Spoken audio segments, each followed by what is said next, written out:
How's it going, everybody, and welcome to the newest episode of Schmoedown Central. I'm your host, Brad Thomas, breaking down the week that was in the movie trivia Schmoedown, and a huge week it was. Of course, on Tuesday you had Critically Acclaimed taking on Team Superhero News, and then on Friday we had the doubleheader between Matt Knost and Ken Napzok, followed by Jeff Sneider taking on the outlaw John Rocha. So let's break down this whole week. So on Tuesday we had Critically Acclaimed taking on Team Superhero News. Superhero News coming in with the 1-0 record. Meanwhile, Critically Acclaimed coming in with the record of 1-1, one knockout, ranked number 9. And of course, in the pregame interviews, we find out that Ricky ends up just leaving them as their manager. In round number 1, we had a very impressive game. Started out from both the Beast and Whitney Seibold. Bibiani went 7 for 8. Meanwhile, Whitney going 6 for 8. As for Superhero News, they don't have a bad round. Sean going 6 for 8 and Sabina going 4 for 8, which gave Critically Acclaimed a 13-10 lead heading into round number 2. And in round number 2, Critically Acclaimed was up first. They get Tim Burton movies. They go 5 for 6, a possible 10 out of 12 points, but they do give up a 1-point steal on the 4th question. Superhero News has some room to make up as they are down 23-11. They get the category of Brad Pitt movies. They go 5 for 6, get a possible 9 out of 12 points, but they do end up giving up a 2-point steal on the first question. This gave Critically Acclaimed a 6-point lead heading into round number 3, where Superhero News was up first. Sean ended up taking the Denzel Washington category, gets that one correct. Sabina got the Tom Cruise category, couldn't come up with the correct answer. And then the coming of age category, they both had to come together, get this one right, force it back to Critically Acclaimed. They could not do so in the coming of age category, and Critically Acclaimed wins it 25-21 via TKO. With the victory, Critically Acclaimed improves to 2-1 with the 2 knockouts. Meanwhile, Superhero News falls to 1-1. Of course, Critically Acclaimed go 18 for 22 for 82%. Meanwhile, Superhero News, they go 16 for 25 for 64%. Not a bad game, just a bit of a better game by Critically Acclaimed. Individually, though, William Bibiani goes 7 for 8 for 88%. Meanwhile, Whitney going 6 for 8 for 75%. As for Sean, he goes 7 for 9 for 78%. And Sabina goes 4 for 9 for 44%. So what does it all mean going forward? Well, it means that Critically Acclaimed, they want to take on Schmoedown. Of course, working their way up the ladder in the team division. Of course, taking on Grey Drake and Matt Ashley will be a big stepping stone towards those titles, and we'll see if they can do that. As for Superhero News, they want to take on maybe World's Finest or even the Wildberries, but World's Finest seems to be on their radar to take them on, and that should be an enjoyable match as well. And then we find out, of course, pregame, that Lon Harris will no longer be facing Cobster. Instead, will go up against the one and only Ethan Irwin. Should be a very enjoyable, entertaining match. My money's on Ethan in that one, but again, the professor could show up and do some damage in this match. It would be very entertaining to see at the very least. On Friday, the first of our doubleheader saw Ken Napzok take on Matt Knost. Ken Napzok coming in with the 1-2 record, ranked number 23. Meanwhile, Matt Knost coming in with the 2-3 record, ranked number 14. Of course, patrons got to see this one a week early, but everybody got to see it on this incredible doubleheader. And in round number 1, both competitors came to play, keeping it very close in round 1. Matt goes 6 for 8, meanwhile Ken going 5 for 8, led to a slight lead, of course, for Matt. Heading into round number 2, where round number 2 saw him spin Scarlett Johansson movies, and then respin and spin Scarlett Johansson movies. An unfortunate spin for Matt Knost, but he goes 3 for 4, gets a possible 5 out of 8 points in this round.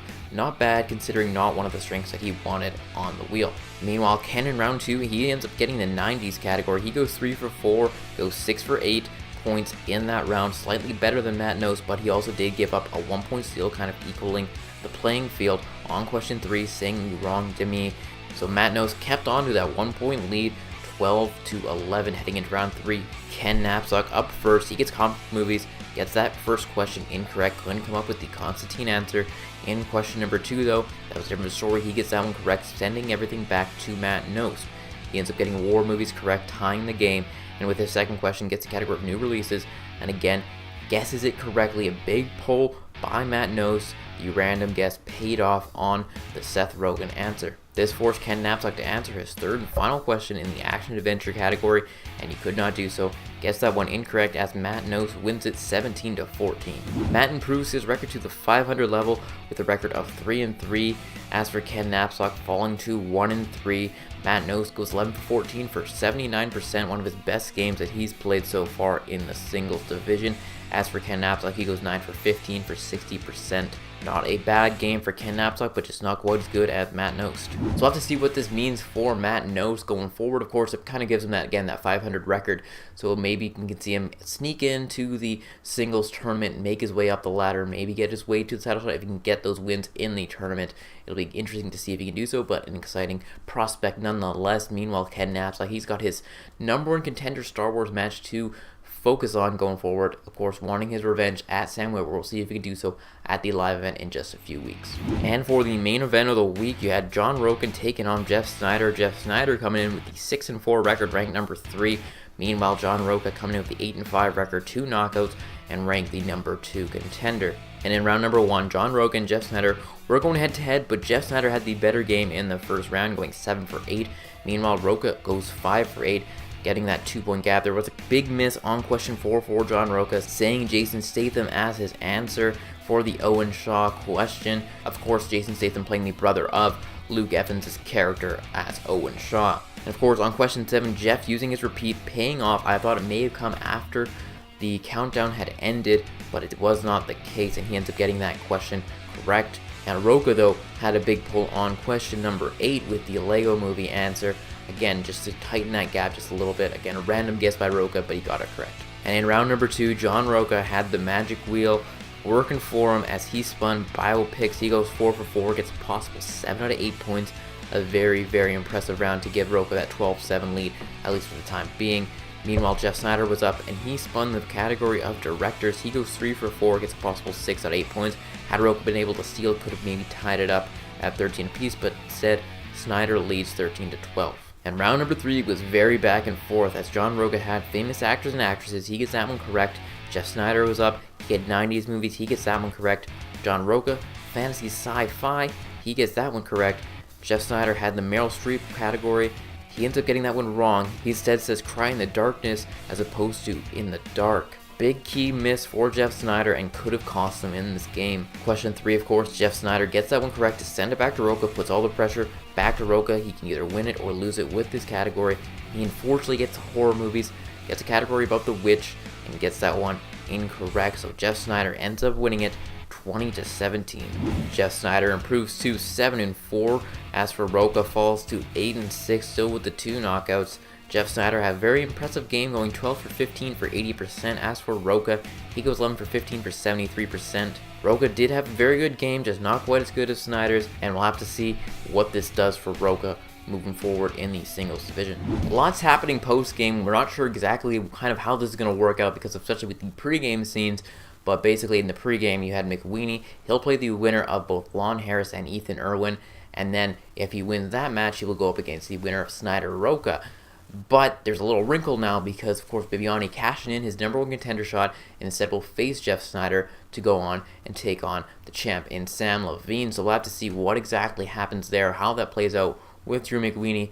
I could see this maybe leading to maybe like a Drew McWeeny-Thad match, which would be very entertaining. But again, we'll have to see what happens means for Drew McWeeny just maybe turn into the triple threat match. What exactly is going to go down with those matches? I'm very excited to see and find out what happens next. And of course, Rocha, we'll have to see what this loss does for him.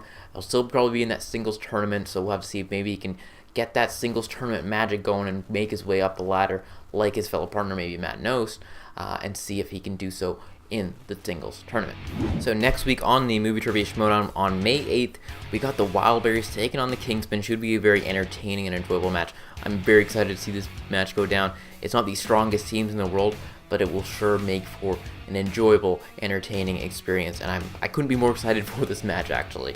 And on Friday, I don't know if it's 100% confirmed, but it's speculated to be, of course, the whole Lon Harris-Ethan Irwin match. 2 heavyweights going into the Schmoedown. One will survive. My money, again, is on Ethan Irwin, but we'll have to see if that is the finalized and confirmed match for May 11th. So that's for our play of the week. It was tough to choose from for a lot of these, but I'm going to go with the whole Matt Knost new release is one where he gets the Seth Rogen answer, makes the educated guess. He could have given up on the answer and said, I don't know. He did not do so. He named someone in the movie. He knew it probably wasn't Dave Franco. He knew it wasn't James Franco.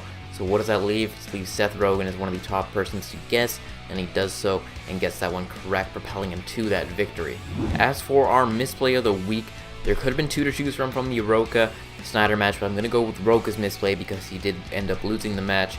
And of course, that was him saying Jason Statham as opposed to Luke Evans for the question 4 in round number 1. He knew it as soon as Sneider said the correct answer, and it did not work out for Rocha. Maybe it rattled him, remains to be seen, but of course, a big misplay by John Rocha.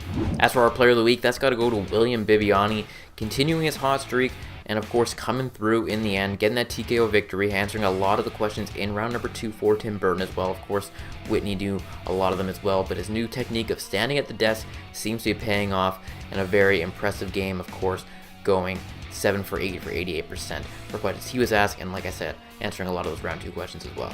So that does it for this episode of Schmoedown Central. Let me know your thoughts in the comment section below. Let me know if you agree, you disagree, you think there's a different play, a different misplay, a different player of the week. Let me know all of those in the comment section below. Of course, follow me on Twitter at 94BradThomas and at SchmoedownCent to keep up to date with everything going on in the movie trivia Schmoedown and of course Schmoedown Central. So again, hope you guys enjoyed this video. Of course, like, comment, and subscribe to the channel. And that is it. I'll talk to you all next week on the newest episode of Schmoedown Central.